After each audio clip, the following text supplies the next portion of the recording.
Olá! Hoje a gente vai mergulhar num instrumento jurídico que é, sem dúvida, muito poderoso, mas que pouca gente conhece a fundo. Pense nele como uma ferramenta de precisão, sabe? Criada para garantir que a justiça seja clara e principalmente previsível para todo mundo. Estamos falando do incidente de assunção de competência, o famoso IAC. E para começar, vamos pensar juntos nessa pergunta aqui. Imagine só, duas pessoas com um problema legal que é exatamente o mesmo. Uma mora aqui, a outra na cidade vizinha, e cada uma recebe uma decisão totalmente oposta da outra. Isso soa justo? Pois é exatamente esse tipo de situação que o nosso tema de hoje foi criado para evitar. Esse cenário tem até o nome técnico, dispersão jurisprudencial. Mas no bom português é o caos. É um caos de decisões conflitantes que não só deixa todo mundo confuso, como abala a confiança que a gente tem no sistema de justiça. Afinal, a previsibilidade é a base da segurança jurídica. E essa dispersão simplesmente destrói essa base. Ok, então como é que se combate um problema desses? O Código de Processo Civil de 2015 pensou nisso e trouxe uma ferramenta especializada. E olha, não estamos falando de uma solução de força bruta, não. É, como eu disse, um instrumento de alta precisão desenhado para atuar em cenários bem específicos. E aqui está a definição dele. Basicamente, o IAC permite que um grupo de desembargadores ou ministros, um órgão maior dentro do tribunal, puxe a responsabilidade de julgar um caso para si. E por que eles fazem isso? Para estabelecer uma tese, uma regra clara sobre uma questão jurídica que é super importante e fazer isso antes que essa questão se espalhe e comece a gerar um monte de decisões diferentes pelo país. É uma ação puramente preventiva. O artigo 947 do Código de Processo Civil é quem dita as regras do jogo. Para um IAC ser aceito, ele tem que preencher esses 3 requisitos. A questão tem que ser importante, tem que ter um impacto social gigante, mas o ponto crucial, o que realmente define o IAC, é o terceiro. Ele só cabe quando a questão ainda não virá uma avalanche de processos iguais. E essa citação do grande jurista Cássio Scarpinella Bueno, olha, ela resume tudo com perfeição. A função do IAC é profilática. É como se fosse uma vacina contra a doença da insegurança jurídica. É agir de forma estratégica para impedir o caos judicial antes mesmo que ele tenha a chance de começar. Agora, para a gente entender de verdade qual é a do IAC, a melhor maneira é colocar ele lado a lado com seu primo mais famoso, o Incidente de Resolução de Demandas Repetitivas, o IRDR. Eles podem até parecer da mesma família, mas na prática operam em lógicas totalmente opostas.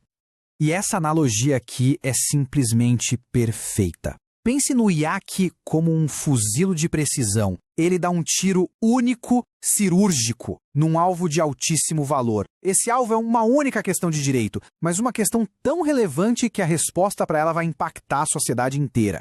Já o IRDR é a metralhadora. Ele foi feito para lidar com volume, para resolver o problema de milhares de processos idênticos que já existem e estão congestionando o judiciário.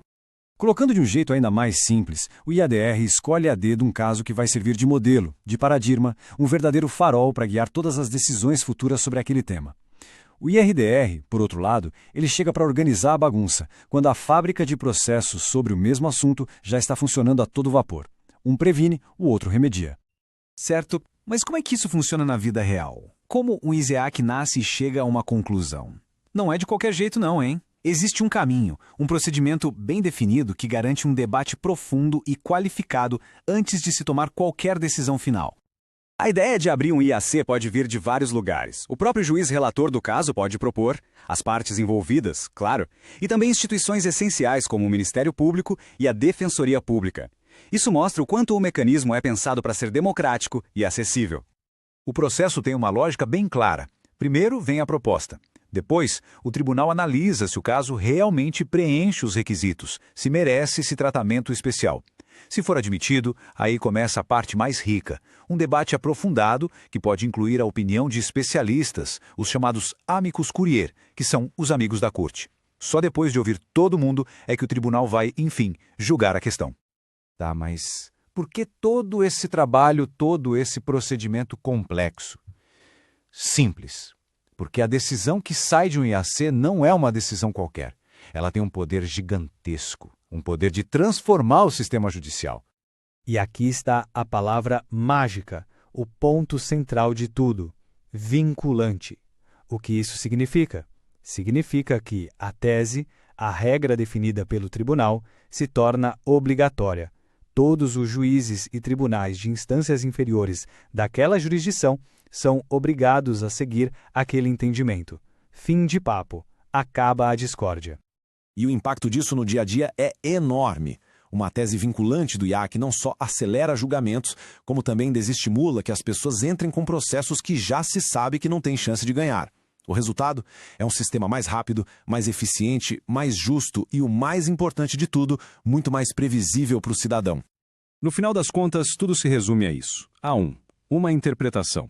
O grande objetivo do IAC é criar um entendimento único, coeso e previsível para uma questão jurídica fundamental.